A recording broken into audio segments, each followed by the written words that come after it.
फरमाते हैं कि मैं ना मजदूर लेने गया, बगदाद के चौक में मजदूर बैठे होते थे, तो मेरी उन मजदूरों में से ना एक नौजवान बच्चे पे नजर पड़ी। बड़ा कमजोर सा वजूद था, लेकिन चेहरे पर इबादत का निशान था। माथा बताता था कि नमाज का बड़ा ख्याल रखता है। मैं उसके करीब गया। चेहरे भी बड़ा कुछ बताते हैं ना, चेहरों में भी बड़ी रानाई होती है। फरमाते मैं करीब गया, मैंने उसको कहा बेटे मजदूरी करोगे? तो कहने लगा मजदूरों में बैठा हूं तो हुजूर मजदूरी के लिए ही तो बैठा हूं। तो मैंने कहा कि चलो फिर। कहने लगा नहीं, मेरी कुछ शर्तें। मैंने कहा बताओ। कहने लगा पहली शर्त यह है कि लोग 4 दिनार दिहाड़ी लेते हैं, मैं 3 दिनार लूंगा। मैंने कहा यार भाई तो बड़ी बेहतरीन है, बाकी भी इस तरह की रख ले। उसने कहा हुजूर दूसरी शर्त यह है कि मैं आपकी मुकम्मल बात मानूंगा, लेकिन जब अजान हो जाएगी फिर आपकी नहीं सुनूंगा। तीसरी बात उसने ये की कि हुजूर मैं आपके घर में काम करूंगा पर आपके किसी सवाल का जवाब नहीं दूंगा। कहते मैंने कहा यार तू बड़ा अजीब है, शर्तें तो मालिकों की होती हैं। कहने लगा जी बहरहाल मैं शर्तें लगा के जाता हूँ। फरमाते मैं उसे घर ले आया,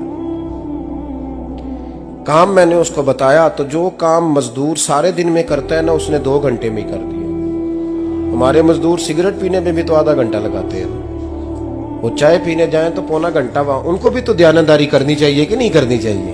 ने मुआहदा किया है ना जी, तो पूरा उतरना चाहिए ना। कहते 2 घंटे में। अब काम जब बंदा शुरू कराता है तो काम और निकल आता है। कहते काम मैंने उसको और बता दिया, वो करने लगा। उसने मिट्टी निकाल के रखी थी बाहर रास्ते में, तो अजान हो गई जोर की। उसने वहीं कुदाल छोड़ी कही और चलने लगा। तो मेरा बेटा कहने लगा इसको जरा बराबर कर दो। कहने लगे चुप कर जा, तेरे बाप से बात हुई थी, जब अजान होती है तो मैं किसी और की नहीं सुनता, सिर्फ अल्लाह रसूल की सुनता हूँ। कहते मस्जिद चला गया, नमाज पढ़ के आया तो दोपहर का वक्त था। मेरी बीबी कहने लगी इसको को खाना खा ले। कहते हमने कहा खाना खा लो, तो कहने लगा मैंने रोजा रखा हुआ, रमजान भी नहीं था, नफली रोजा रखा हुआ। फरमाते हैं शाम हुई, मैंने 3 दिनार दिए, तो मैंने कहा तेरा नाम क्या है? कहने लगा मैंने आपसे कहा था मैं किसी सवाल का जवाब नहीं दूंगा। तो वो चला गया। अगले दिन मैं फिर लेने गया उसे, काम कुछ और निकल आए, तो लोगों ने बताया वो सिर्फ हफ्ते वाले दिन आता है। मैंने कहा क्यों? कहने लगे जी वो कहता है मेरा हफ्ते का खर्चा 3 दिनार है, जब 3 दिनार कमा लेता हूं तो बाकी सारा टाइम अल्लाह रसूल की जिक्र में गुजार दिया करता हूं। फरमाते हैं जी अगले हफ्ते मैं फिर लेने गया। मैंने पूरा हफ्ता इंतजार किया कि काम उसी से कराना है। मैं जब गया तो मैंने कहा चलो। कहने लगा मेरी शर्तें याद है ना? और मैंने कहा याद है भाई, साथ चल। फरमाते हैं काम कराया। 2-3 हफ्ते वो आता रहा। एक हफ्ते में गया तो लोगों ने कहा हुजूर आज नहीं आया। क्यों? कहने लगे बीमार हो गए। कहाँ घर है? कहने लगे बगदाद के कब्रिस्तान के पीछे जो कच्ची आबादी है उसमें रहता है। फरमाते मैं गया, दरवाजे पे दस्तक दी तो कहने लगा हुजूर आप हैं? दरवाजा खोला है, आ जाइए। फरमाते हैं मैं अंदर गया तो मैंने कहा तुम्हें कैसे पता चला मैं आया हूँ? कहने लगा हुजूर अल्लाह वाले हो, आप नहीं आना था, वरना अमीर तो गरीबों का पता लेने कोई नहीं आते। कहते मैं करीब गया तो कहने लगा मैं आपका इंतजार कर रहा था, तेज बुखार है, तप रहा। जेब से कुछ पैसे निकाले, कहने लगा ये पैसे रखने। एक अंगूठी निकाली, कहने लगा हुजूर आज रात को मेरा इंतकाल हो जाएगा, इन पैसों का कफन खरीद के सुबह जनाजा पढ़ के मुझे दफन कर देना, और जब दफन करो तो ये अंगूठी लेके असर के बाद हारून रशीद के पास जाना। आप उसे कहना मैंने मिलना है पर वो आपको टाइम नहीं देगा। आप उसको आवाज दीजिएगा कि तेरी एक अमानत है मेरे पास, फिर वो आपसे मिलेगा तो अंगूठी दे दें, फिर आप मेरी तरफ से फारिग हैं। हजरत फरमाने लगे तेरा नाम? और कहने लगा हुजूर वक्त थोड़ा है, आज रात मैंने जाना है, बड़ी लंबी माफी मांगनी है रब करीम से, अगर मुनासिब समझे तो मुझे अपने रब से तन्हाई कर देने। फरमाते हैं मैं आ गया पर उसकी बातों ने मुझे सारी रात सोने नहीं दिया। फरमाते हैं सुबह बड़ी मुश्किल से सूरज निकला, मैं गया दरवाजे पे हाथ रखा तो दरवाजा खुला हुआ था।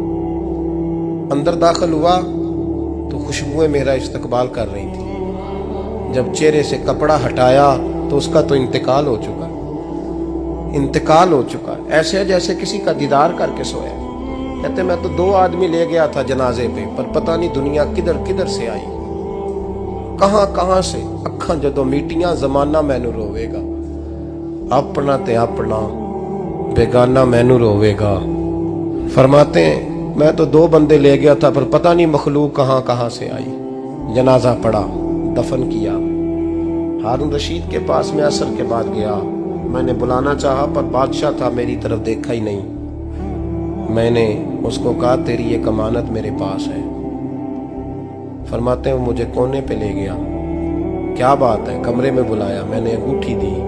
हारून रशीद तो चीखे मारने लगा, कहने लगा अंगूठी वाला कहाँ है? मैंने कहा वो तो इंतकाल कर गया। कहने लगा मुझे कब्र पे ले चल। कहते मैं कब्र पे लाया तो वो लेट गया, तड़प के रोने लगा। मैंने कहा मेरा कलेजा फट जाएगा, ना उसने कुछ बताया ना तूने बताया, ये कौन था? तो हारून रशीद कहने लगा ये मेरा बेटा था। मैंने कहा तेरा बेटा और मजदूर?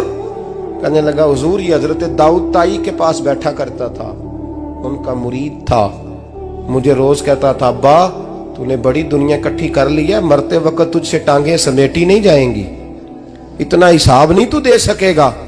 मैं इसको समझा देता, इसकी अम्मा समझा देती। ये रोज हमें कहता छोड़ दो, आ जाओ अल्लाह रसूल की बारगाह में झुक जाएं। हम समझ। एक दिन ये चला गया, कहने लगा फिर तुम्हारा रास्ता और है और मेरा रास्ता और है। ये सोने की अंगूठी गलती से इसके पास रह गई, गलती से हीरे की अंगूठी चली गई। कहने लगा देखो मेरे बेटे ने आज वो भी वापस कर दी है। फिर तड़प के कहने लगा हारून रशीद था तो ये मेरा बेटा, पर मेरा मुर्शद निकला, मेरा पीर निकला। भाई